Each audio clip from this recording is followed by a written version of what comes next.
Rafa? Boa.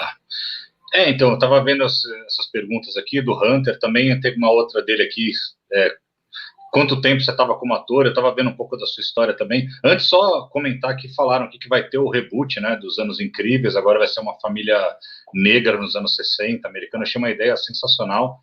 Espero que tenha, além de ter a pegada dramática, tenha também a coisa de humor que tinha os Anos Incríveis, acho que vai ser muito legal.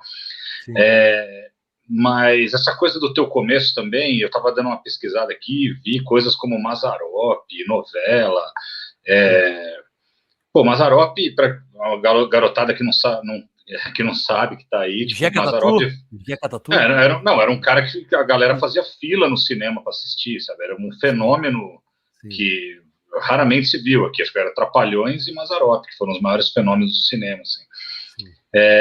E eu queria te perguntar, assim, desse começo, um momento que você falou, porque normalmente você começa como ator, você sempre tem aquelas altas aspirações, eu vou virar um... E antes de virar moda, a questão antes de ser reconhecida a questão da dublagem, você já tinha optado por esse caminho, né? Eu queria saber como foi esse momento que você falou, eu vou mais por aqui, eu acho que é mais... E como foi essa experiência com o Mazzaropi, com essas novelas antigas também que você participou? Sim. Bom, toda a carreira, né, eu acho que em qualquer área, a gente não tem muita futurologia, a gente não sabe o que vai acontecer com a gente, né, no nosso dia a dia. A vida é assim, né? As oportunidades vão aparecendo. No meu caso, né, quando eu resolvi, um moleque ali de 17 anos, sair de Recife, abandonar tudo, abandonar a faculdade, tudo, para me profissionalizar, eu não tinha a menor ideia do que ia acontecer comigo, né? Apesar de eu ter lá a minha família no Rio de Janeiro, que era um certo suporte, eu não conhecia ninguém da área artística. A minha família não tem ninguém ligada à arte, né? E eu descobri isso na minha vida muito cedo, com 14 anos, que eu comecei a fazer o meu teatro, e vim para o Rio e São Paulo, né? Inicialmente para o Rio, depois, como eu falei para vocês, eu ficava vindo aos finais de semana para São Paulo para fazer testes e tudo. Eu não sabia que resultado iria ter. Tanto é que, quando eu deixei a faculdade, eu tinha mais 4 anos, né? Eu já tinha feito um ano de Direito, e eu tinha mais 4 anos para terminar a minha faculdade. Então, eu lembro que eu vinha no ônibus, conversando lá com um companheiro ali de poltrona, e eu falei para ele, na época, que eu iria dar 5 anos da minha vida, que seria o tempo de fazer um curso superior, né, para apostar na minha arte, na minha vontade, né, de ser um ator profissional. Se passado esses 5 anos eu não conseguisse realizar nada, e eu também descobrisse que eu não tinha talento algum, eu iria, ainda jovem, né? Eu entrei na faculdade aos 17. Então, eu ainda jovem ia ter chance de seguir uma outra linha, por exemplo, da minha vida, que eu sempre fui para o lado da arte. Então, na época, a arquitetura era uma paixão minha também, e era da área de humanas. Então, talvez eu hoje fosse um arquiteto. Mas as coisas no Rio não rolaram. Em 77 eu fiquei o ano todo lá, conheci o pessoal, vivia nos bastidores, nos botecos onde tinham atores e tal, sempre buscando alguma coisa, e não rolava, fazia teste ali, teste acolá.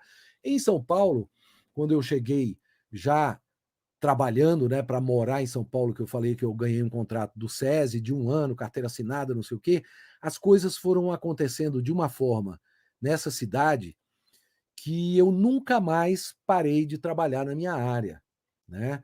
As coisas foram acontecendo uma atrás da outra, né?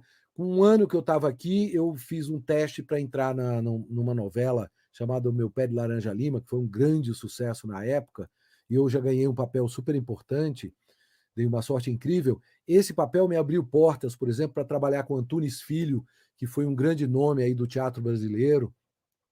Fui convidado por ele, fui convidado pela produção do Mazzaropi para participar de um filme dele, que foi A Banda das Velhas Virgens, que foi o último trabalho dele finalizado, porque depois ele foi fazer um outro filme, e no meio ele acabou falecendo.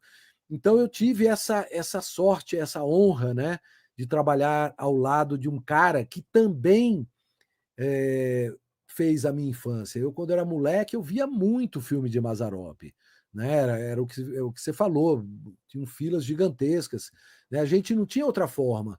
Ou você assistiu Bang Bang na televisão, né, que era o que tinha, ou uma ou outra série, como Perdidos no Espaço, e algumas outras coisas, ou você ia para o cinema. Então, o cinema era uma atração. E eu, pô, eu saía da escola, às vezes eu não voltava para casa, eu ficava vendo 3 filmes, saía de um cinema, ia para outro, cinema ia para outro, e dentre eles eu via muito tudo que rolava em Mazzaropi. Então, as coisas vão acontecendo com a vida da gente sem a gente saber o porquê. Quer dizer, existe um porquê. O porquê é que eu me dedicava muito e eu ia sempre atrás de buscar trabalhos novos, né? Participei de muitas peças de teatro, fiz televisão, depois fiz Os Imigrantes, trabalhei na TV Cultura também, fazendo outras obras, chamava Teleconto, Teleromance. Depois fui para o Rio de Janeiro, fiz teatro lá, aí voltei para São Paulo, em paralelo a isso, como eu falei para vocês, eu ia fazendo o meu trabalho da dublagem, que te permite se afastar, né? Se eu tiver. Como é um trabalho de prestação de serviço, você não é vinculado a ninguém, você não é empregado de ninguém, você pode eventualmente se afastar para fazer. Ah, eu fechei um contrato com um filme, eu vou filmar lá no litoral, ficar lá o tempo todo. Então eu me afasto da dublagem, não há nenhum prejuízo. Eu volto depois e digo: olha, gente, eu já estou aqui e tal, e você começa a trabalhar novamente. Foi assim com o Mazzaropi, que a gente ficou 45 dias dentro da fazenda do Mazzaropi, lá em Taubaté, que ele produzia tudo lá, né? E assim foi rolando a minha vida, né? Eu nunca planejei fazer isso ou aquilo, né? Eu comecei a tomar as rédeas mais da minha carreira quando eu passei a produzir as minhas próprias peças, a escrever. Eu também sou um autor teatral desde sempre, né? Eu gosto Legal. muito de escrever, então tenho muitos trabalhos escritos. Eu reescrevi alguns agora nos anos 90 e 2000 e comecei a produzir. Então eu tenho o meu grupo de teatro, onde eu monto as peças, dirijo e às vezes vou para o palco também. Então, e hoje, né, com a nossa produtora Ave Fênix, mas assim, a carreira de um ator ela nunca é planejada, né? Eu tive muita sorte de encontrar muita gente que me ajudou. Encontra-se gente que atrapalha também, mas é muito mais pessoas que me ajudaram, que me deram força, que reconheceram o meu talento, e isso foi provando para mim que eu tinha algo a dar para essa profissão. E fui ficando, hoje são 47 anos, quase 50 anos aí que eu estou na vida artística e na dublagem há 43 anos.